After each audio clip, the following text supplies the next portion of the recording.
aquí para dictar la clase número 4, ¿no? El día de hoy vamos a tener hemos tenido una tarde súper extensa, ¿no? En la parte de las clases. Bien, ya.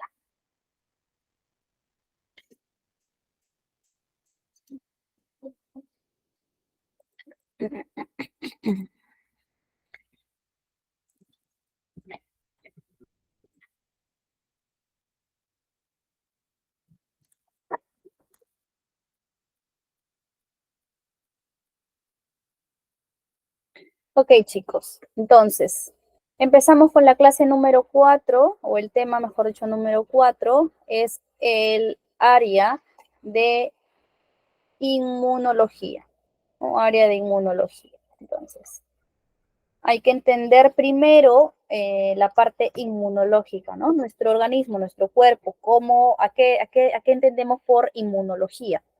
Entonces, existen diferentes patógenos, ¿no? Patógenos cuerpos extraños, ¿no? Que atacan a nuestro organismo de alguna u otra manera y que nos afecta a nosotros produciéndonos enfermedades, ¿no? Que van a dañar nuestro organismo y se presenta a través de enfermedades, infecciones, inflamaciones, ¿no? Entonces, nuestro organismo normalmente está compuesto por un sistema inmunológico que estas van a impedir o van a ser las barreras con el cual van a atacar a estos patógenos dañinos, ¿no? A estos elementos, estos cuerpos, para que nosotros evitemos enfermar. Entonces, así está programado nuestro organismo. ¿Cuáles son los objetivos del laboratorio en esta área, ¿no? ¿Por qué incluir el área de inmunología clínica dentro de un laboratorio? Es comprender primeramente los fundamentos y realizar las pruebas inmunológicas utilizadas en el diagnóstico clínico de enfermedades inmunológicas e infección, ¿no? Entonces, como bien decía, nuestro organismo está expuesto a un sinfín de número de patógenos, ¿no? Ya que en el ambiente normalmente hay, y estas pues nos atacan a diariamente y nuestros sistemas son las barreras que van a responder ante esos ataques. ¿Qué más dice? Comprender los fundamentos y realizar las pruebas inmunológicas utilizadas para evaluar el sistema inmune innato. Las pruebas, comprender los fundamentos para, ¿no?, poder realizar estas pruebas inmunológicas. Ya existen lo que son exámenes que van a ser directamente evaluados, ¿no? Para poder realizar el procedimiento. Comprender, dice, los fundamentos y realizar las pruebas inmunológicas utilizadas para evaluar en el sistema inmune adaptativo. Y consolidar los conocimientos adquiridos en la parte teórica del módulo, ¿no? Esos son los objetivos de llevar a cabo el área de inmunología clínica. Entonces, paulatinamente, dice, la inmunología se ha convertido en una ciencia individual, sí. ¿Qué pasa? Que normalmente, como todas las áreas, como todos los enfoques a nivel científico, sabemos que está diferenciado el laboratorio o cualquier tipo de profesión, ¿no? En este caso, los técnicos de laboratorio, profesionales en el área de laboratorio, tomamos en cuenta de que la parte de inmunología es como solamente una área, pero en sí, de forma particular, podemos decir que el área de inmunología es como una ciencia completa, ¿ya? Es como una ciencia individual, por eso se toma en cuenta como una ciencia individual, que más allá de pueda estar sumergida dentro de un área, ¿no? De una, ¿cómo se puede decir? De una especialidad, sabemos que es tomada en cuenta de forma general como una ciencia individual. Tiene que ver mucho con los conceptos de ciencias biológicas, la parte química, ¿no? También se ha incluido la parte microbiológica, la parte de genética, medicina, patología, biología molecular, ¿no? Entre otras carreras. Entonces dice, el estudio de enfermedades inmunológicas, dice, resulta complejo, sí, y requiere de exámenes específicos. Para dirigir este estudio de laboratorio, resulta práctico dividir estas patologías en 4 grandes grupos. Entonces, tenemos que entender que en esta área no solamente vamos a tratar la parte inmunológica, sino que van a ser divididas en 4 etapas, en 4 subáreas.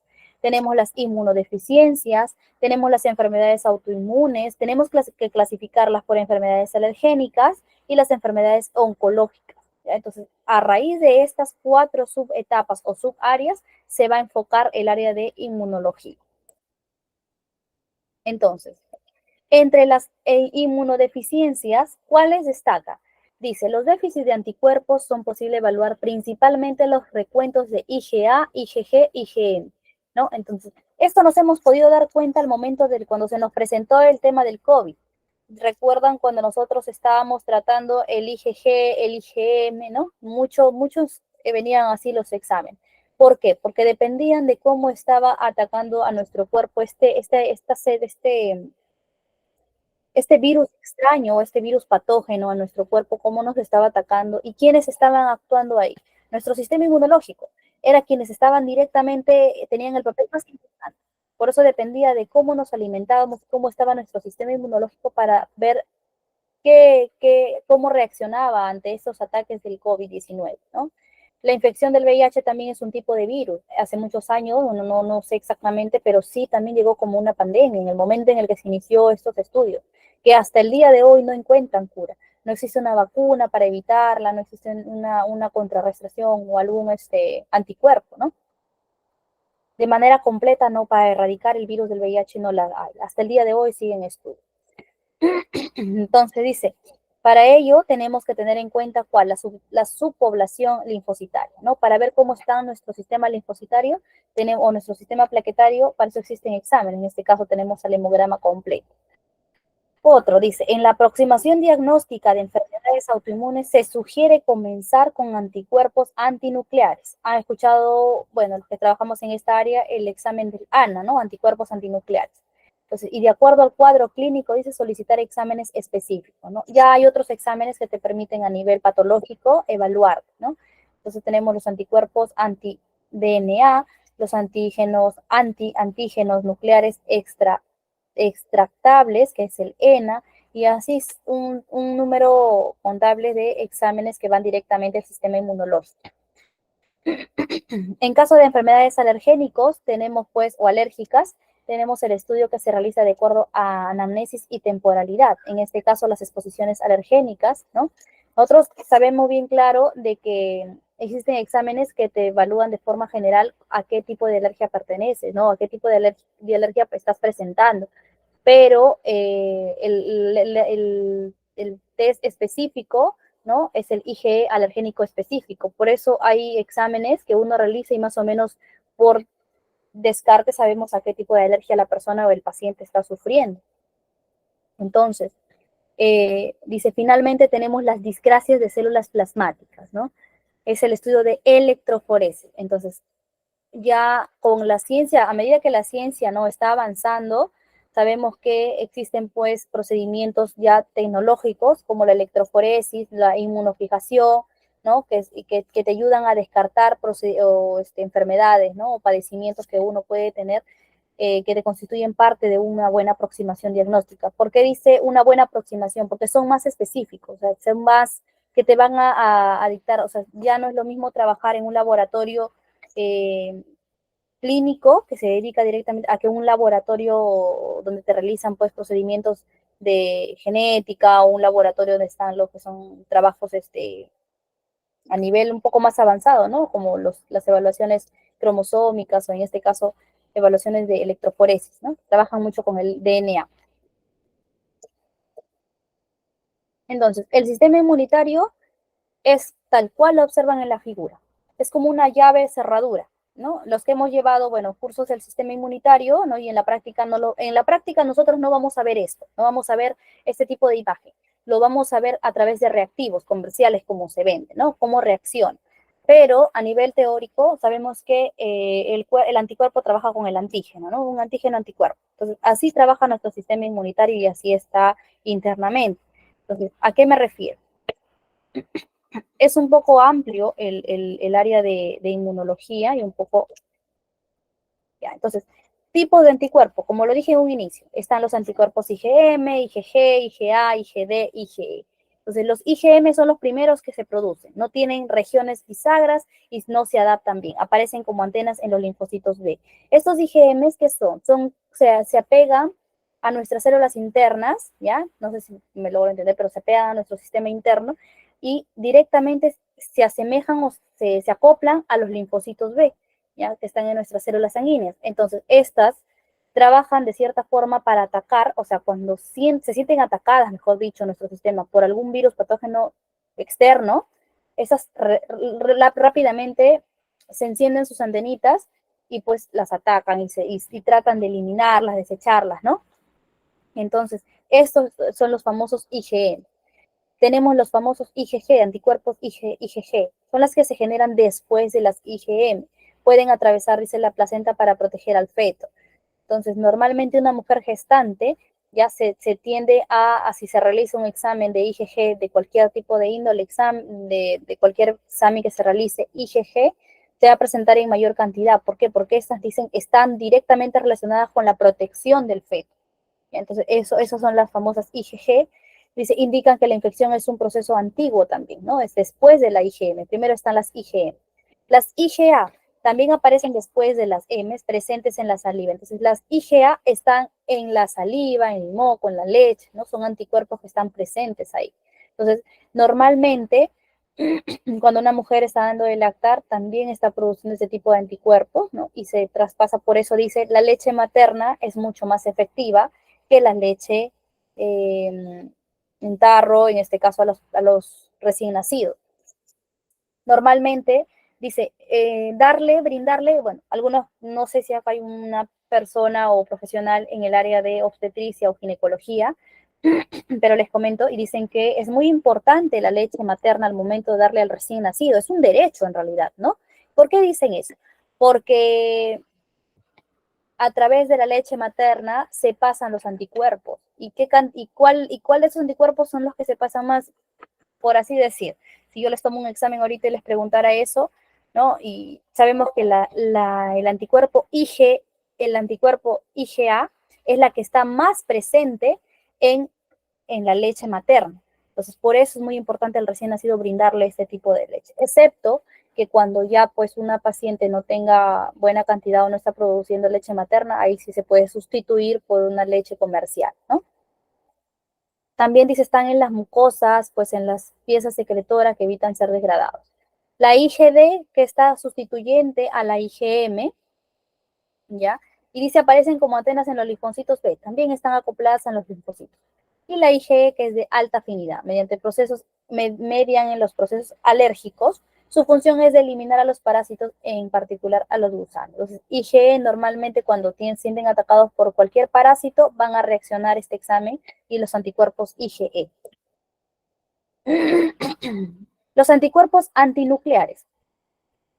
¿Qué son los anticuerpos antinucleares? Dice, los anticuerpos antinucleares, o conocidos como ANA, son los marcadores serológicos más característicos, no exclusivos, de diversos padecimientos reumáticos. ¿Ya? Los pacientes que vienen por reumatología es clásico que le dejan el examen del ANA, y bueno, no reumático. Particularmente las enfermedades generalizadas del tejido conjuntivo.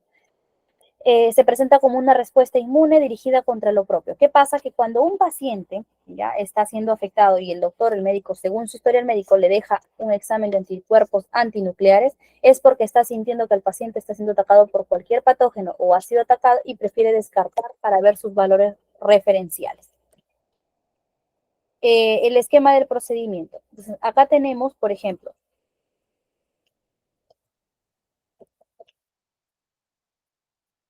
si pueden observar, ¿no? Aquí en la parte baja, en la parte inferior derecho, aparecen unas células teñidas de color verde, ¿ya? Entonces, ya hablando a nivel tecnológico, estamos hablando de unas células que están con fluorescencia, ¿no? Entonces, así es como nosotros, por eso les decía en un inicio, el área de inmunología es completa, ya es como una ciencia única, ¿no? Más allá de ser dentro de un área, porque es una ciencia que se va directamente a relacionar con el área con laboratorios más específicos. ¿No?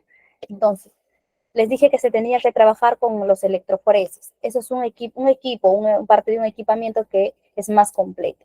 ¿Cuál es el esquema del procedimiento? Obtener la muestra, ¿no? Obtener la muestra, el suero, también se trabaja con el suero del paciente, hacer la dilución, eso va a depender de cada inserto con el que se trabaje, porque eso se diferencian por las marcas, ¿no? Entonces se va a incubar la muestra, se tiene que realizar la dilución del suero, ¿ya? Y hacer el lavado con el BPS.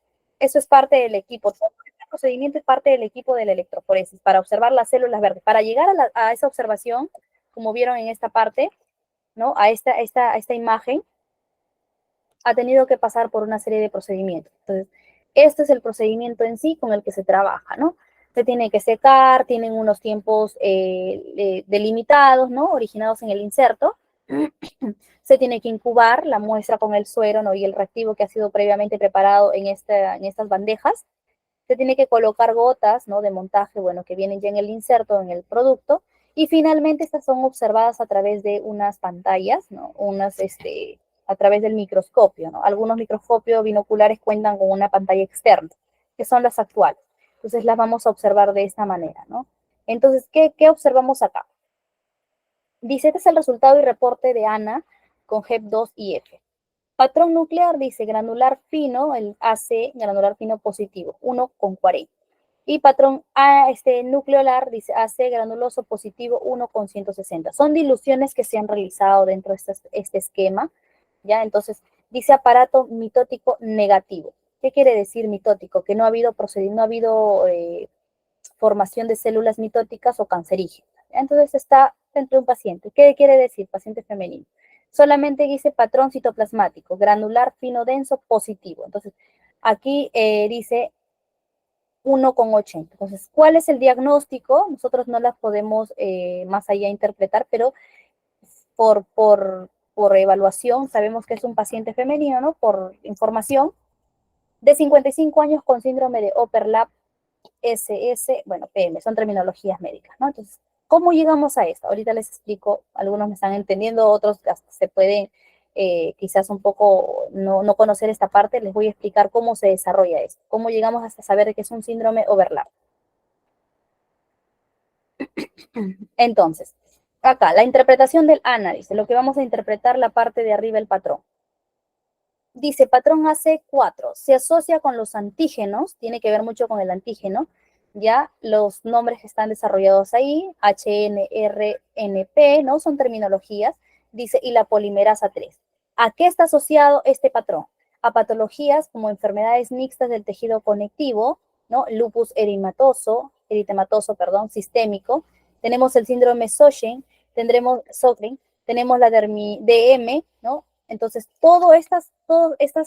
estos ya están dados dentro de por así decir, ¿cómo les explico?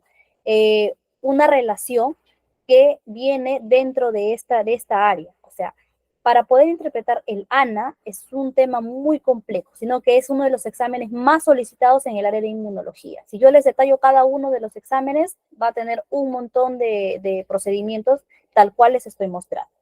Tenemos al patrón AC9, que dice, se asocia con los antígenos U3-SN, ¿no? Y tiene que ver con la patología de esclerosis sistémica.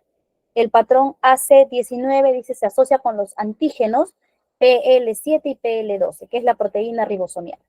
Las patologías asociadas aquí tenemos el síndrome antisintetasa, tenemos la PMIDM, ¿no? Entonces, todos estos exámenes que son un poco complicados de entender están relacionados con este procedimiento. Entonces, a través de este procedimiento nosotros vamos a ir enfocándonos, ¿no? Porque ya tenemos ya está prácticamente desarrollado y nosotros solamente lo que hacemos es asociar los patrones para ver si sale positivo o negativo, ¿no? Y acá, por ejemplo, anticuerpos antinucleares. Ahí tenemos el paciente, el control, ¿no? Si es negativo o si es un control positivo. Entonces, el resultado dice dio positivo, el patrón tiene DNA, topoisomerasa 1, porque estamos hablando a nivel genético, ¿no? Ya no estamos hablando pues a nivel clínico nada más, sino a nivel genético. Ya tenemos el método con el que se ha utilizado, que es el inmunofluorescencia indirecta, ¿no? Ya vienen los equipos así teñidos, por eso pasa por una tinción y una luz. Y acá pues tenemos un ejemplo de un resultado, ¿no? Nosotros normalmente lo que nos dedicamos a hacer, los que trabajamos en el área de inmunología, si se han dado cuenta en la gran mayoría de laboratorios, los que somos de acá de Chimbote, no sé si hay alguien de otro sitio, pero los que somos de acá de Chimbote, el área de inmunología no está muy complementada, no está muy desarrollada. ¿Qué es lo que normalmente hacemos nosotros? Es, y acá en el laboratorio hablo de acá, porque tuve la oportunidad de trabajar en Lima con un electroforesis, ¿ya? Pero acá en Chimbote no. Solamente lo que hacemos es la buena toma de muestra, el buen empacado, ¿no? Por así decir, embalado y enviado a Lima. Normalmente le enviamos a la capital. ¿Por qué? Porque allá cuentan con todos estos equipos. Entonces, algunos, hay un laboratorio, que no puedo decir el nombre de acá, de Chimbote, que tiene su sede principal que está en Trujillo. Entonces, esa sede sí cuenta con este equipo, ¿ya? Porque es sede principal. El resto, la gran mayoría, están en Lima. Entonces, lo que nosotros nos dedicamos a hacer es solamente la toma de muestra. Pero si hablamos como personal de la toma de procedimiento en los laboratorios que sí realizan y tienen esos equipos, lo que vamos a realizar es este procedimiento, ¿no? El procedimiento del esquema completo, ¿no? El lavado, el centrifugado, bueno, acá hay básicamente lo que son pasados por el electroforesis. Y los resultados que vamos a obtener son estos, ¿no? Por eso nosotros, el médico es quien se encarga de interpretar anticuerpos antinucleares, en este caso es un paciente, ¿no? Dice ahí están los rangos, ¿no? Menor a 0 o 0.9 índice, ¿no? Indeterminado se da de 0.91 hasta 1.09 y positivo mayor a 0 hasta 1.10, ¿no? Entonces es por el método de Lisa. Entonces, se trabaja con el suero, ahí tenemos que nos está indicando, y las cantidades que ha salido, ¿no? Entonces, el sistema alergénico dice, ¿qué nos habla? Nos habla a través de lo que nosotros, las alergias que podemos sufrir. Hay un número contable también de alergias que tenemos a padecer, que tendemos a padecer, ¿no? Entonces, puede ser alergia por algún patógeno en el ambiente, alergia por un patógeno situado en un lugar, como por ejemplo hay personas que son alérgicas a alguna sustancia, ¿no? Algún medicamento, a los consumos alimenticios, a los peluches, por la lana, por el material en el que está constituido. Entonces, todos esos cuerpos nos producen alguna alergia. Y también el lugar específico, o sea, anticuerpo, antígeno, ¿no? El lugar específico al que va a atacar. Algunos atacan las vías respiratorias, otros a las vistas, a la parte, pues, de la piel, la parte dérmica, ¿no? Como unos chupitos que pueden brotarnos por este tipo de anticuerpos. Entonces, todo eso tiene que ver relación antígeno-anticuerpo, ¿no?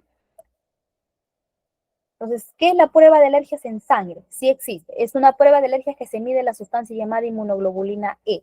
La inmunoglobulina E es la específica, por así decir, ¿no? Dice, es un anticuerpo producido por el cuerpo mismo. Dice, si usted tiene alergia puede tener más IgE en el cuerpo de lo normal. Entonces, si por ejemplo yo me realizo un examen para ver y realizo el examen de IgE, voy a saber que si sale elevado, o sea, más IgE, significa que yo estoy teniendo algún tipo de alergia, ¿ya? Pero no sé cuál, no es, o sea, mejor dicho, hace rato dije específica, es no específica. ¿Por qué? Porque la IgE es un tipo de examen de alergia en general. Se sufre alergia, pero yo no sé para qué. Entonces, ¿para qué se usa? Para ayudar a averiguar si usted tiene alergias. Hay dos tipos de prueba en el caso de alergia. Uno tenemos la prueba de la prueba total de IgE, ¿ya? Y la otra es la prueba específica de IgE. Y se utiliza para medir la cantidad de anticuerpos IgE en forma general en la sangre, y la IgE específica es respuesta a un solo alérgeno, ¿no? O al cuerpo alergénico. ¿Qué significa? Dice los resultados. Si una persona tiene, bueno, mayor IgE, como bien les digo, está sufriendo de algún tipo de alergia, ¿no? Los resultados de esta prueba no muestran a qué alergia sufre usted, pero sabemos, ni tampoco lo grave que pueda ser, pero sabemos que tiene el padecimiento de la alergia, ¿no? Ok. Entonces, ya, ese es otro término. Entonces, antes de pasarme a este término, primero quiero leerlo del chat. Dice, Nélida Apaza, en los tipos de anticuerpos, el IgM y otros, ¿por qué se les denomina de esa manera? ¿Es algún tipo de abreviación? Exacto, es un tipo de abreviación. Por eso básicamente se les denomina IgM. Son anticuerpos inmunoglobulinas, por eso IgM, inmunoglobulinas, Ig, el MAE tienen otro tipo, por eso son abreviaciones, ¿ya? Si yo les dijera todo de memoria, les mentiría porque tampoco me lo aprendo de memoria. Por eso son abreviaciones que se dan IgM, IgA, porque son fáciles de aprender. Pero tiene que ver con su abreviación. Lo más fácil, inmunoglobulinas, o las famosas IG. Pedro David López Vilches dice, una mujer transporta defensas a su bebé en el inicio. Exacto. ¿De qué forma estas defensas? Los famosos anticuerpos, ¿no? La alimentación natural como la leche materna, exacto. ¿Cómo actúan las vacunas frente, a ver, acá es pregunta, el inicio. La alimentación natural como la leche materna. ¿Cómo actúan las vacunas frente a sus defensas naturales? ¿Cómo actúan las vacunas frente a sus defensas naturales? En pregunta me lo has colocado. En realidad, las vacunas es como un suplemento a la alimentación natural a nivel de leche materna, porque normalmente a los bebés, ¿cuáles son sus defensas de los bebés? Es la leche materna, porque es la única forma de alimento que ellos tienen, es las únicas defensas es a través de la leche materna, ellos no consumen otra cosa. Nosotros, las personas adultas, las personas que consumimos alimentos, ¿dónde están las defensas? En los alimentos. Los bebés solamente tienen como defensa la leche materna. Entonces, estas son como sus vacunas, pero las vacunas comerciales que se le colocan son aditivos a esta leche materna. Me dejo entender, son solamente aditivos. Por eso se les coloca las vacunas a los recién nacidos y son cada 2 meses. Si se han dado cuenta o si han podido, bueno, tienen familiares con niños pequeños, sabemos que las vacunas empiezan del recién nacido, a los 2 meses, a los 4 meses, 6 meses, a los 7 meses, a los 11 meses y de ahí viene al año. Entonces, ¿por qué creen que un niño o un recién nacido o bebés tiene más vacunas constantes que pueda tener un adulto? ¿Por qué no tienen las mismas cantidades? Porque el adulto recibe las vacunas o las defensas a través de los alimentos. No es necesario vacunarnos cada 2 meses. Mientras que el pequeño solamente su única defensa es la leche materna. Por eso sus constantes vacunas, ¿ya? Son sus defensas. Y las tienen, pues, no solamente a través de la leche, sino también aditivos como las vacunas. Por eso son cada 2 meses. Listo. Anafilaxis. Anafilaxia o anafilaxis, ¿no? Este término o este es un tipo de una afección en el organismo que produce distintas características, el cual pueden ser reconocidas fácilmente para los médicos, ¿no? Dolor de cabeza, dificultad respiratoria, dolor abdominal, la presión arterial normalmente es baja, y tiene pues picor e inflamación en la parte dérmica, ¿no? En la parte completa de la piel, puede ser en el cuello, parte inferior, superior del cuerpo humano. O sea, totalmente son características muy específicas, ¿no? ¿Cuáles son los signos y síntomas de la anafilaxia? Dificultad para respirar o sibilancia. Entonces, dificultad, una es ella. 2 es hinchazón facial. Normalmente las personas pues se hinchan, ¿ya? Es un tipo de alergia. Este es un tipo de alergia. Otro, manchas o ronchas en la piel y los famosos náuseas o vómitos. Entonces, puede presentarse de cualquiera de estas características o forma este tipo de alergia, ¿no? En el organismo y pues se puede fácilmente ser interpretada por el médico especialista, ¿no? Bien, entonces tenemos también las discrasias de células plasmáticas. Entonces, si podemos observar ahí, nosotros, esto, ¿dónde lo observamos? En una célula, en una lámina teñida. Ya, en una lámina teñida, normalmente nosotros vamos a encontrar muestras anormales, ¿no? Por ejemplo, esta es una muestra anormal. Tiene mayor cantidad, pues, de algunos más que otros monocitos, si se dan cuenta, monocitos totalmente, pues, enumerados, y pues está presentando un tipo de infección, ¿no? Infección en el organismo. Bien, entonces, ¿cuáles son las funciones? Nosotros tenemos que ver, primero que nada, con cuál de los,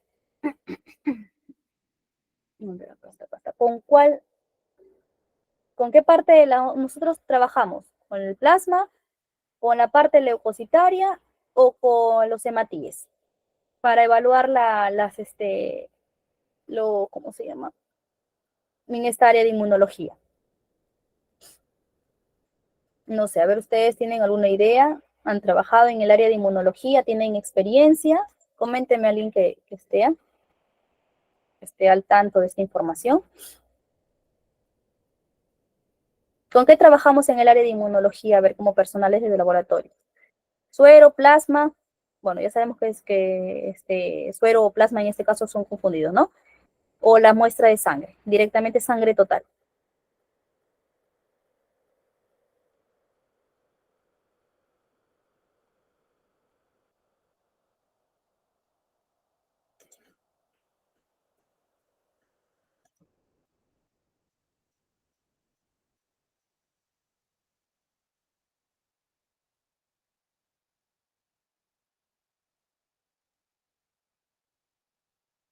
Bueno, sí, está bien, suero. En realidad es suero, ¿no? Plasma ya sabemos con los que tienen EDTA, pero no contiene ni el rojo ni el tubo amarillo. Entonces trabajamos con el suero directamente. Ya trabajamos con el suero. eh, ¿Y cuáles son? Dice, trabajamos con el suero, claro. Tenemos que tener en cuenta que si es el tubo amarillo es mucho mejor para evitar la famosa hemólisis o los tubos hemolizados o muestras hemolizadas para hacer un buen resultado. Sus funciones, dice, la principal función es mantener la presión oncótica del plasma, ¿no? Trabajamos, bueno, lo confunden mucho la parte de la información, plasma o suero, la cual está dada por la albúmina.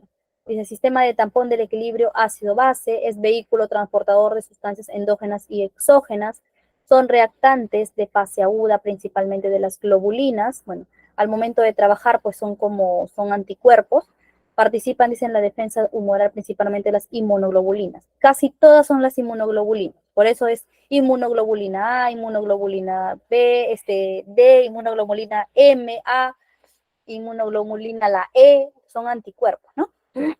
Con eso rápidamente nosotros nos damos cuenta de que en esta área trabajamos con anticuerpos. Entonces tenemos a la albúmina. Albúmina. Es la proteína plasmática, dice, presente en mayor cantidad y es producida en el hígado, ¿no? Por eso es el examen, cuando si nosotros queremos saber cómo funciona nuestro hígado, sacamos una de ellas, es el examen de la albúmina. Desempeñando varias funciones, dice, como transporte de hormonas, vitaminas, nutrientes que regulan el pH y el control osmótico del organismo.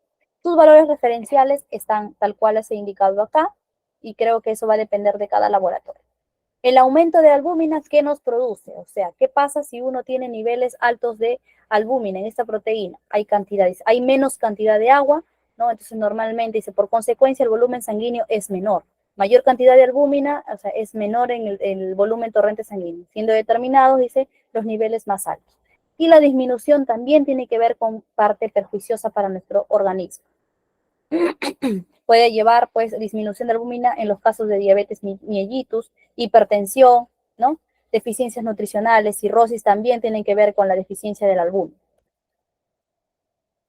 Alfa-1 globulina, una de las inmunoglobulinas que se encuentran, pues, en la parte que constituyen la parte de la formación del hígado, ¿no? Entonces, tenemos la fracción alfa-1 que está constituida de varias proteínas, sus valores referenciales van a diferenciarse, el aumento que nos produce síndrome de Cushing, artritis, ¿no? Vasculitis, ¿no? Cuando una, por ejemplo, vasculitis, ¿no?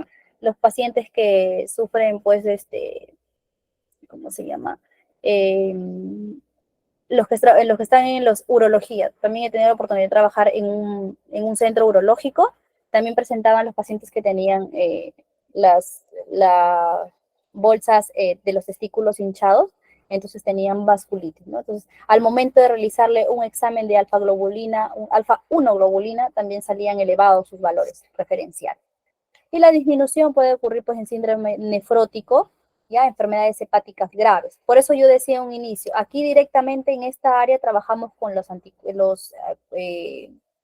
con las inmunoglobulinas, ¿no? En este caso, para ver a dónde está atacando su cuerpo, son específicos, son exámenes específicos, ¿no? Enfermedades hepáticas, carcinoma hepatocelular.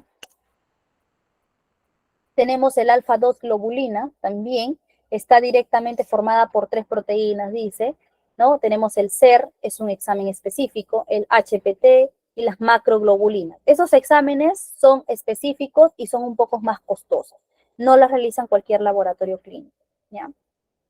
Tenemos también deficiencias por aumento, por disminución, ¿no? O por aumento, que son el aumento de la alfa globulina. Uno te conllevan enfermedades degenerativas del hígado Y por disminución estamos hablando de pancreatitis, ¿no? Inflamación al páncreas.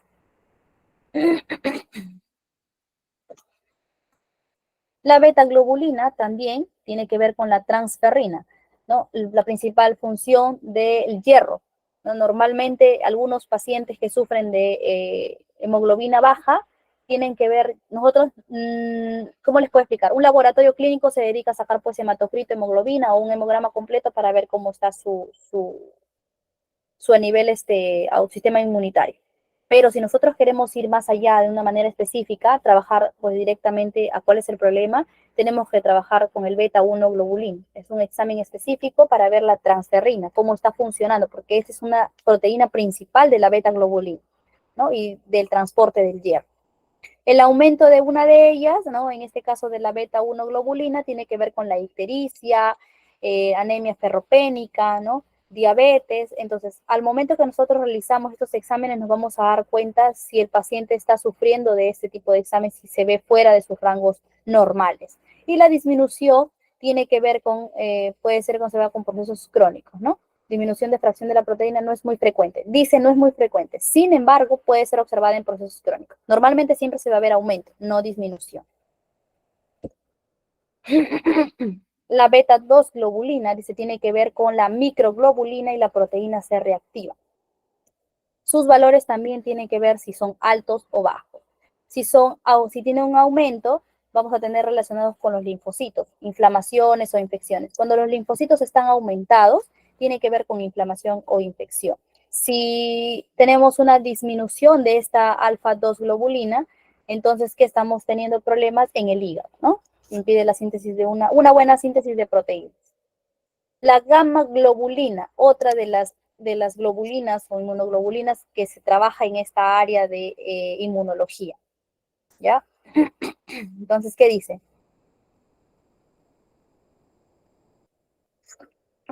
Valor referencial de electroforesis puede estar entre 0.72 hasta 11 a 1.27 u 11.1 a 18.8. El aumento, dice, de gamma globulina también tiene problemas con las infecciones, inflamaciones, enfermedades autoinmunes como artritis reumatoidea. Y la disminución tiene que ver pues mucho con las inmunoglobulinas que están disminuidas cuando existe una deficiencia en el sistema inmune, ¿no? Entonces, ya, este es el Western blot. Esto también se trabaja en un laboratorio de nivel avanzado, un poco más alto, se los voy a explicar. Primero quiero responder la parte de los mensajes. Plasma, me dijeron, yo nunca tuve alergia a la penicilina. Ok, Pepe Pérez, bien, dice, y hace unos meses me salió positivo 2 veces. ¿Qué ocurrió en este caso? Ok, mira, me dices que a la penicilina no tenías alergia. Normalmente has consumido medicamentos y siempre pues has estado normal, ¿no? Consumiendo y nunca te ha dado ningún tipo de alergia. Yo me imagino que tú al presentar este tipo de alergia te refieres a que en tu cuerpo, ¿cómo te has dado cuenta que sí tienes alergia? Yo no sé si quizás has tenido la oportunidad de realizarte algún examen específico como cualquiera de las inmunoglobulinas que te he dictado, o de repente, no sé, quizás presentaste ronchas o cuál fue tu caso. Pero si te salió 2 veces positivo, quiere decir que tú sí eres entonces alérgico a la penicilina, porque 2 veces no creo que falle el laboratorio, ¿no? Si te lo has realizado en el mismo laboratorio. Pero ¿qué ocurrió? Que normalmente el cuerpo, ya a medida que nosotros vamos creciendo, nuestro cuerpo va cambiando, no permanece igual. Normalmente si de pequeño no lo presentaste, de joven o de adulto, sí lo puedes presentar, ¿ya? Eso sí puede ocurrir. Entonces, el cuerpo es, ¿cómo te puedo decir? Normalmente no sabemos qué puede ocurrir mañana pasado, nuestro cuerpo puede cambiar. Entonces, tú sí, de repente pequeño, como te digo, no lo has presentado, pero ya de joven o de adulto, sí lo presentas. Y más aún, si te has realizado eh, el examen, yo no sé qué examen, me gustaría que lo compartas, qué examen te has realizado para que tú puedas observar si ha salido positivo, ¿no? Yo porque esa flema en su garganta, sí, lo que pasa es que yo, como verás, dicto clases, ¿ya? Y soy alérgica, o sea, yo soy alérgica a la exposición al ambiente. ¿Qué quiere decir? Miren, uno de mis casos, yo soy un caso de alergia, por así decir. ¿Qué pasa? yo normalmente sufro de alergia cuando, y cuál es mi cuerpo, de qué forma se siente atacado, cuál es la parte de mi organismo que se ataca rápidamente ante alergia, es mi garganta. Entonces, ¿qué pasa? Nosotros, cuando yo estoy expuesta al humo, al polvo del ambiente o a cualquier patógeno, en este caso, a mí me ataca la garganta. Entonces, yo he visto otras personas que si están en el polvo, en el ambiente, en el humo de los carros que botan, empiezan a estornudar, ¿no? Se han dado cuenta, están con el estornudo constante. Otras personas tienen otro tipo de alergia, están que se soban los ojos, les arde, les pique, se vuelve rojo sus vistas. Ese es otro tipo de alerta ante una alergia, ¿no? Entonces a veces constantemente decimos, bueno, no, siempre pasa, pero es una alergia que se presenta. En mi caso, es una alergia que a mí me detectaron pues el médico pediatra porque fue muy pequeña, a mí me ataca la garganta. Entonces, yo normalmente estoy con esta alergia, esta flema en la garganta, es porque sufro de alergia. No es una gripe, no es una tos, nada, sino yo sufro de esa alergia, ¿no? Entonces, por eso es. Y ahora que constantemente yo estoy hablando, ¿no? Dictando las clases, a mí me afecta, ¿no? Entonces, trato de siempre tener acá mi agua al costado. Yo estoy con un vaso de agua acá al costado y estoy tomando, ¿no? Para no tratar de perder mucho tiempo. Entonces, eso es un tipo de alergia que yo tengo. Yo me realicé un examen y por mi historial médico yo presento alergia al ambiente, a los patógenos del ambiente. Y pues estoy en este constante. Ustedes saben que al momento de que uno habla, está en eso, ¿no? Ingresa el virus del ambiente, ingresa a mi garganta y se ataca. Por eso. Cecilia Sebastián dice, es la prueba de sensibilidad para la alergia al medicamento. Yo soy alérgica a la penicilina desde pequeña. Claro, ahí uno detecta, ¿no? Cómo va el pediatra cuando uno es pequeño, ya te va viendo, ¿no?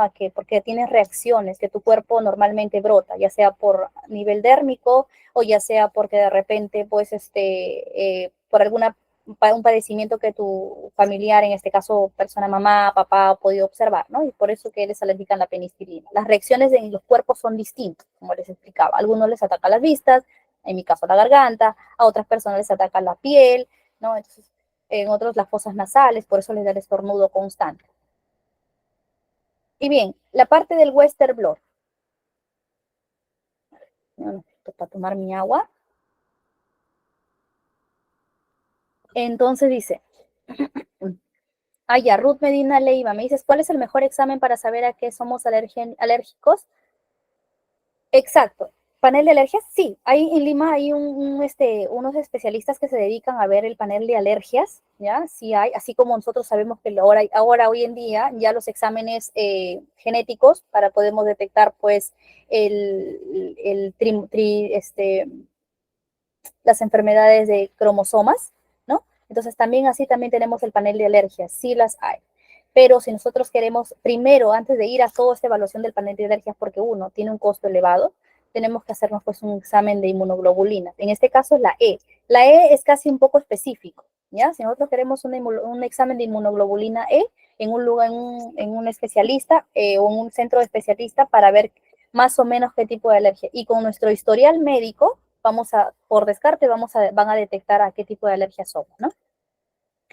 Entonces, el Western blot, ¿ya? El Western blot, ¿qué es lo que trabajamos acá directamente? Es un tipo de examen que se va a evaluar las células, los tejidos, ¿no? Y a través de bacterias. Entonces, mediante este tipo de examen, que es el Western blot, se van a trabajar, acá tenemos los que son los famosos gel de electroforesis, ¿no? Entonces aquí vamos a ver por dispersión de la muestra cómo se detecta, ¿no? Cómo se detecta la enfermedad o cómo detectamos. Podemos trabajar materiales, uno es las células, tejidos, bacterias y para distintas áreas, no solamente para el área de salud, podemos trabajar también para el área vegetal, para el área industrial, ¿no? Entonces, aquí se trabaja con un cátodo y un ánodo. Uno es positivo y el otro es polo negativo.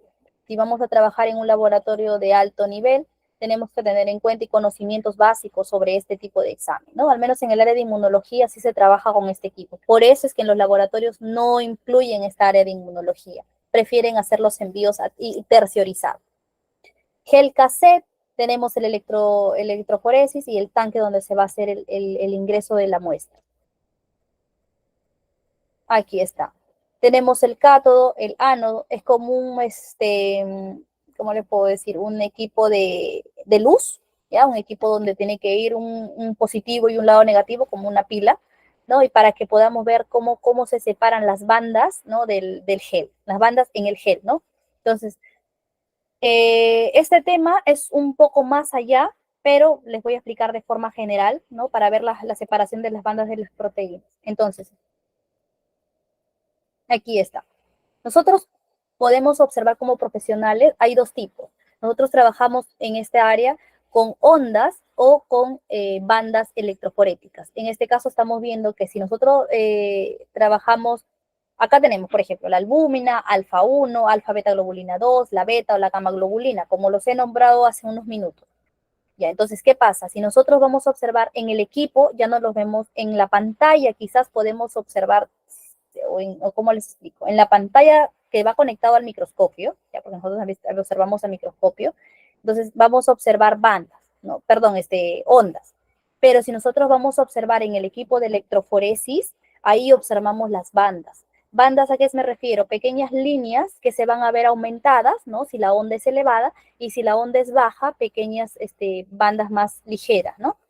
Entonces, así se observa en las famosas, en los equipos, ¿no? Son estudios ya a nivel un poco más avanzado para evaluar el área de inmunología. Dice, ¿cuáles son las pruebas diagnósticas, ¿no? Diagnósticas en este caso? Dice, para el estudio y diagnóstico de las enfermedades inmunológicas, las técnicas diagnósticas dependerán del tipo de afección. Por eso les decía, no puedo ir yo, o sea, ¿quién? A ver, yo como paciente quiero saber, yo no voy a un área o a un doctor y dice que quiero realizarme un tipo de examen de alergia, que no sé a qué alergia tengo. Es imposible, o sea, nadie va a un centro diciendo yo quiero saber qué tipo de alergia, pero no tengo síntomas, o sea, pero quiero saber, es imposible. Tenemos que tener un tipo de afección, ¿a qué me refiero? De que tenemos que tener una dolencia o algo de afección para diagnosticar una alergia, porque un dolor de cabeza no es una alergia, un dolor de estómago no es una alergia, eso es un padecimiento, una enfermedad que se está dando y necesita tratamiento. La alergia es cuando a través de tu historial médico tú estás sabiendo que no con ningún medicamento te curas. Por ejemplo, yo normalmente tomo medicamentos y no me curo de esta alergia que tengo. ¿Por qué? Porque es una alergia, no es un padecimiento, es una alergia que yo tengo. Entonces, para ello requiero de otro tipo de tratamiento, ¿no? Entonces, normalmente, pues, existen antibióticos que te dan para este tipo de alergia, pero son distintos. Para cada alergia tiene un tipo de tratamiento. Tenemos los test cutáneos de sensibilidad alérgico, dice, pruebas como test de PRIC, ¿ya? Es uno de ellos que se realizan para conocer cuáles son los alergénicos que se producen, los síntomas alérgicos y los episodios de asma como reacción al sistema inmunológico a su presencia. Ese es uno. Otro, tenemos la analítica de sangre. Se puede utilizar, dice, para detectar la presencia o ausencia de determinados anticuerpos. Entonces, aquí los que les estoy nombrando yo son técnicas ya más específicas, ¿no? Son procedimientos o exámenes que son un poco más costosos, pero también tienen una especificidad al momento de detectar a qué alergia padecemos. También dice puede identificar en cultivos de los agentes de patógenos que causan las infecciones de repetición que se dan, dice, ¿no? En las inmunodeficiencias. Punción lumbar es necesario en el caso de esclerosis múltiple o la ataxia para poder analizar el líquido cefalorraquídeo. Entonces, son exámenes que van a ser más específicos. ¿Qué más? Diagnóstico por imágenes. También podemos diagnosticar a través de imágenes, ¿no? De ecografías, radiografías o resonancias magnéticas a qué tipo de alergia nosotros también podemos padecer o algún tipo de patología, ¿no? Se utiliza, dice que afectan a los huesos, las articulaciones, los ligamentos, los tendones, las artritis, ¿no? Todos estos exámenes, por eso que un profesional en el área de reumatología trabaja directamente de la mano con un laboratorio y un centro radiológico. No se ha visto otra profesión, mayormente son ellos. Los urólogos también, ¿no? Después la gran mayoría trabajan solamente su centro y derivan, pues, ¿no? De forma particular a los laboratorios. Pero es importante, ¿por qué? Porque a nivel reumatológico se trabaja mucho el área con laboratorio clínico para descartar a nivel de sangre, sanguíneo, y con resonancias o radiografías también se puede detectar, pues, ¿no? Diagnóstico por imagen se llama. La capilaroscopía permite detectar, dice, eventuales alteraciones de la microcirculación como las que ocurren en la esclerodermia, que son enfermedades o patologías un poco más completas, ¿no?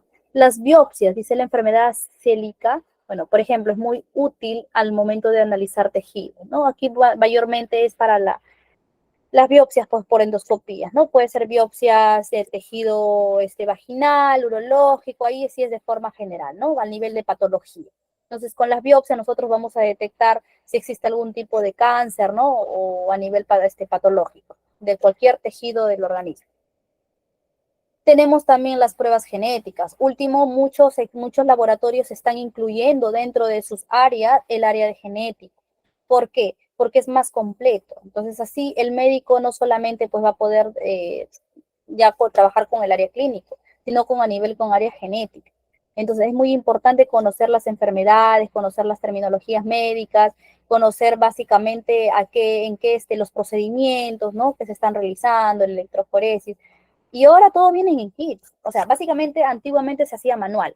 Ahora todos vienen preparados. Las láminas para los PAPs, para las papas Nicolau, como se les conoce, tenía que pasar aproximadamente por una hora y media para tener una lámina teñida, ¿ya? ¿Qué pasa? Que teníamos que hacerlo, pues, teñirlos y tenía que pasar un tiempo prolongado, un minuto, secado, alcohol, minuto de secado, minuto y medio, o sea, pasaba por una serie de colorantes y todo eso, imagínense que sean 50, 100 láminas y tener que teñir una por una y contabilizar sus tiempos de cada una. Entonces, ahora no vienen así. Ahora normalmente estas láminas ya vienen teñidas. Entonces, lo que hacemos es colocar directamente la muestra, ¿no? Y hacer el prótesis. Entonces, eso suele pasar mucho en la ciencia que está constantemente actualizando. Y las pruebas genéticas son una de ellas. Tenemos la artroscopía, que es necesario para enfermedades como artritis reumatoideo, ¿no? Entonces, la forma en la que la ciencia se va actualizando, nosotros como profesionales también tenemos que ir conociendo las terminologías, conocer los procedimientos. No digo que es de memoria, porque sería mentirles que yo también eh, me lo aprendo de memoria, pero relaciono mucho la parte médica con el tema del laboratorio clínico, ¿no? Porque tiene que ver una de la otra. Y bien, entonces eso ha sido prácticamente el área de inmunología. Por eso es su amplio tema y sus conocimientos al momento de querer incluir dentro de un laboratorio clínico, ¿no? O Alberto Córdoba, buenas noches, dice, profesora, ¿a qué se deben los coágulos de sangre? ¿Cuál es cuando sale, por ejemplo, cuando te ataca en la arteria, sus síntomas se pone roja la pierna? Ay, no comprendo, ¿ves? ¿A qué se debe los coágulos de sangre? Ah, ya, cuando sale, por ejemplo, los coágulos de sangre, cuando te ataca en la arteria o síntomas de su pierna se pone roja, los famosos hematomas, no sé si te refieres a eso, pero, a ver, los coágulos de sangre normalmente una persona es diferente a la otra, no somos iguales. Hay personas que tienen su nivel de coagulación es más rápido y otras no, si te refieres a eso. Entonces te explico que los famosos tiempo de coagulación, ¿no? Es ahí donde uno ve qué tan rápido se coagula tu muestra y la otra persona no. Entonces, se pone roja la pierna, no te entiendo muy bien ahí. Si me lo explicas un poco mejor, yo te podré responder quizás si está dentro de mis posibilidades. Y bueno, quiero saber si hasta acá hay alguna pregunta, hay alguna sugerencia, algo que mejorar. Todo siempre es bueno aprender, porque yo también no me lo sé todo y yo sé que algunos están sumergidos dentro de esta área y otros conocen un poco más por el área de repente médica o quizás por el área de enfermería. Sería bueno compartirlo y decirme qué tal le pareció. De repente es un poco más complicado. Si yo he tenido la oportunidad de trabajar en el área de inmunología, en un laboratorio, no en Chimbote, pero sí en Lima, ¿ya? Y es un tema muy, muy amplio, ¿no? Hay que conocer bastante. No solamente la parte teórica, sino también la parte práctica, porque trabajar con electroforesis es muy, muy delicado. Ya no puede haber derrames, no podemos conectar un catéter positivo con otro catéter positivo, porque imagínense, cometeríamos un error garrafal, podríamos hasta encender la empresa. Entonces siempre tenemos que tener ese cuidado, ¿no? Después, mayormente el área de inmunología casi no hay, mayormente se tercioriza las muestras. Bueno, algo que acotar antes de que todavía faltan unos minutos, faltan unos 15 minutos. No sé, alguien que desee comentar o preguntar, ¿no? Algo que esté adentro del tema.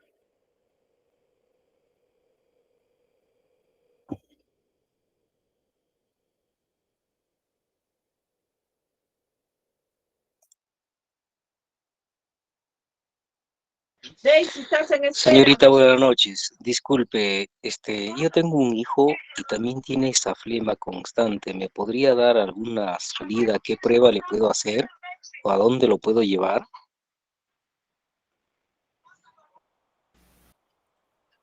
Claro, en el caso, buenas noches, Joel Nemías, ¿qué tal? Sí, mira, si es niño o niña, no sé, la edad que tenga dependiendo mucho, el pediatra, ¿ya? El pediatra tiene que comentarle cuál es la afección y normalmente si está con esa flema y es constante, tiene pues que ver, tienen que ver por descarte, por ejemplo, cuáles son sus dolencias, ¿no? Sus síntomas si está expuesta pues normalmente al polvo, al humo y presenta esos síntomas, puede ser que pase directamente con un especialista alergénico. ¿Ya? Acá en la ciudad, en la capital creo que hay, en la ciudad no hay muchos profesionales especialistas en alergénicos. En la ciudad sí, pero que sea por orden del pediatra, si es menor de edad, ¿no? Y si es pequeño. Si es una persona adulta, sí tendría que, pues, no puede automedicarse, pero sí que pase con un médico general o el internista, que son los más especialistas. Yo confío mucho en los médicos internistas para que puedan ellos, derivarlos con un especialista, ¿no? Especialista alergénico.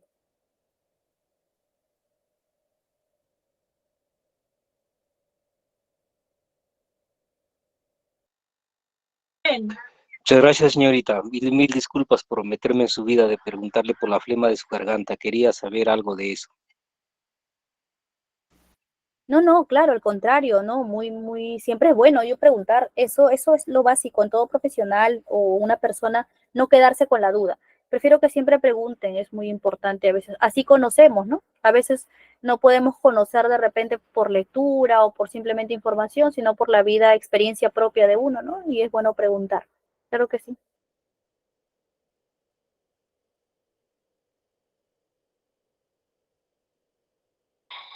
Señorita, disculpe, aprovechando esto, por ejemplo, yo soy profesor, ¿no? Pero quiero enseñarle a mis alumnos, por ejemplo, tengo con el microscopio enseñarles que vean los glóbulos rojos, los glóbulos blancos. ¿Me puede dar una salida? ¿Qué sustancias emplear? ¿Cómo más o menos hacerlo?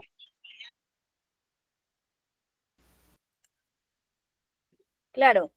A ver, primero que nada, qué gusto que esté acá y preguntándome esos temas y que quiera compartirlos, ¿no? Porque la gran mayoría como que a veces por el temor de no ser especialistas en el área, no se arriesgan a presentar este tipo de temas, ¿no? Pero qué gusto, de verdad, me da mucho gusto que usted tenga esa valentía de querer enseñarles. Mire, los glóbulos rojos, los hematíes, los leucocitos, ¿ya? El diferencial de leucocitos, lo podemos observar con una muestra de sangre. Es fácil. Si usted cuenta con un microscopio, cualquier marca, cualquier tipo, solamente requiere de una muestra sanguínea. Se realiza la muestra sanguínea, la toma mediante punción y en el tubo de color lila, ojo, porque vamos a utilizar solamente muestra sanguínea, no requerimos suero. Una vez que usted lo toma en el tubo, ya la muestra, hace la mezcla correcta para que no se coagule, es decir, con el EDTA que contiene este tubo. Después coloca una gota en una lámina y la procede a hacer su extensión, ¿ya? Completo. Utiliza el reactivo, el colorante. Hay un montón de colorantes, pero el más usado, el más apropiado para ver las células sanguíneas, en este caso son el colorante RAI, así se llama, RAI. Y hace un bañado completo del colorante RAI. Luego pasa unos segundos, lo tiene que sumergir en el tampón, ¿no? En el agua tamponada y después dejarlo, es como un lavado, ¿no? Sumergir 8 veces, ¿no? 8 veces en el agua tamponada. ¿A qué me refiero? Sumergir 8 veces, ¿no? Incluirlo, sacarlo, así, estar en ese juego 8 veces, luego dejar secar a temperatura ambiente para su observación. Una vez que esta lámina ha sido secada ya totalmente, agrega pues una gota de aceite de inmersión, porque se tiene que observar a 100x en el objetivo, y ahí va a observar lo que me estaba solicitando, ¿no? El hematíes, va a observar los leucocitos, el diferencial leucocitario, ¿a qué me refiero? Que están los neutrófilos, los abastonados, los eosinófilos, todos estos. Después está pues que usted observe también los recuentos plaquetarios, todas las plaquetas, ¿no? Entonces ahí usted va a observar todo y usted le puede enseñar la cantidad que tiene. Nosotros en el tubo nada más nos damos cuenta si la muestra está bien roja, roja, roja, totalmente líquida, roja, quiere decir que sus hematíes tiene de baja cantidad. ¿Ya? ¿Por qué? Porque la coloración normalmente de vena tiene que ser un poco más oscura. Entonces ahí va a ver. Si no hay equipo automatizado, porque yo comprendo, es costoso, bueno, hay algunos laboratorios que cuentan, no todos, se va a poder, ahí sale automático. Pero si no, a través de una lámina se puede observar los hematíes. Entonces contamos por campos, ¿no? Si vemos 10, 15, 50 hematíes, vamos a ver entonces los hematíes, está dentro de la muestra sanguínea, del torrente sanguíneo, ¿no? Que son los que transportan el oxígeno. Una persona con buena cantidad de hematíes está transportando, tiene buena oxigenación a nivel pues, cerebral, ¿no? Porque todo a través del torrente sanguíneo. Si vemos de repente pues mayor cantidad de linfocitos, un montón de linfocitos en una muestra o por campo, entonces, ya, vamos a saber que este paciente está sufriendo alguna infección. No sabemos de qué, pero tiene infección este paciente por la gran cantidad. Hay valores referenciales de cada uno de ellos de la diferencial leucocitaria. Entonces, toda esta información se puede hacer en la práctica también, ¿no? Con un microscopio y una muestra teñida, como le digo. Eso básicamente. Ya, señorita, muchas gracias. Más bien, ¿me puede dar una información dónde puedo conseguir, por ejemplo, esos reactivos y el tubito? Gracias. Claro. Lo que respecta a los reactivos, este reactivo, los reactivos de laboratorio clínico, los encuentro en una de ellas, a ver, no sé si puedo anotar, es Jampar. Se escribe Jampar, ¿ya? Jampar con J, Jampar SAC, creo que es. Ellos son los que solicitan y son los más cómodos, ¿ya? Puedo trabajar con ellos y sí, la verdad que sí tiene muy buena productos. Otros están se llama Products, Laboratory Products también, ¿no? Es una empresa también que tiene buenos productos, equipamiento también. Ahí se llaman los reactivos para coloración de muestras sanguíneas, se pide. ¿Y qué más me indicó? No le entendí la otra pregunta. ¿Qué me dijo? Los reactivos y qué más. Los reactivos, el tubito que es el material, ¿no? Claro, ahí está todo. En esos centros comerciales o esas tiendas específicas se encuentran todo, lo que son los tubos, se les pide, ¿no? Tubos lilas con EDTA, así como yo les he indicado en la primera clase. Tubos lilas que son los de tapa lila que contengan EDTA. Ahí ellos le muestran, ¿no? En el internet hay sus Facebook, ahí donde lo solicitan. Tubos amarillos también, ¿no? Para los que son para el área de bioquímica. Ahí venden todo lo que es laboratorio clínico. Muchas gracias, señorita, muchas gracias, muy agradecido. Claro que sí, no de nada, al contrario, yo contenta de compartirles mis conocimientos y pues parte de mi experiencia, ¿no? Creer que siempre es bueno compartir para que todos crezcamos juntos, esa es la intención. Diego Alberto me dice, me refería a una trombosis venosa, ya. Esto es cuando se forma un coágulo en una vena, ¿no? Bueno, una vena normalmente, eso como un torrente sanguíneo, bueno, es el torrente sanguíneo y se forma el coágulo, una trombosis. Esos mayormente con las personas que sufren de vascularidad, ¿no? Esas las que tienen las venitas bien hinchadas. Pero me preguntabas, dice, profesora, ¿a qué se debe los coágulos? Ya, eso es un tipo, no es un tipo de alergia, eso es un tipo de una afección natural de una persona. Hay unas personas que presentan a medida que pasa el tiempo por la pérdida de colágeno, la pérdida de músculo, entonces es una afección que se va presentando con el transcurrir de tiempo. no tiene nada que ver con el tema alergénico. Puede ser por temas familiares o antecedentes familiares también.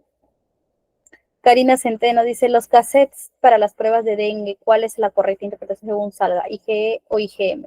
La mejor es la IgM, ya es la más específica, es la que primera reacciona. Primero es la IgM y luego es la IgG. Entonces, esas vienen, primeras son la IgM, porque es las que están presentes. La IgG es cuando ya la has tenido, ¿no? Normalmente, igual era con el COVID, pero la IgM es la que está presente. Entonces, esa es la más correcta interpretarla, ¿ya? Y bueno, veo que ya no hay más preguntas. Agradecerles por el tiempo. Ay, dice Flor María, dice, ¿puede escribir el nombre de dónde venden los insumos de laboratorio? Hampar. Hampar es uno, el otro es Laboratory Products, ¿no? Así se llama, Laboratory Products. Bueno, son los más conocidos con los que he trabajado. Después, bueno, mayormente eso se dedica a hacer las peticiones de reactivos, siempre los encarga recursos humanos o el área de administración. Pero les he podido brindar esos nombres porque yo he podido obtener esa información y son bien conocidos. Y bueno, desearles la mejor fin de semana para todos. Ha sido dos clases muy fuertes el día de hoy, así que les deseo lo mejor para cada uno y que pasen un bonito fin de semana. Nos vemos para todos. Nos estamos viendo en la siguiente clase, creo que es el martes. Martes, la siguiente clase, le voy a dar pase a nuestra coordinadora, que muy amablemente ha estado con nosotros el día de hoy. Y el otro martes sí ya estamos listos para una sola clase de 1h30 hasta el día viernes que estamos culminando, creo ustedes, con el examen, ¿no? Porque el día de hoy hemos hecho 2 clases. Bueno, me despido. Unas buenas noches y un fuerte abrazo para todos. Muchas gracias, estimado docente. De igual forma, usted también por brindarnos su tiempo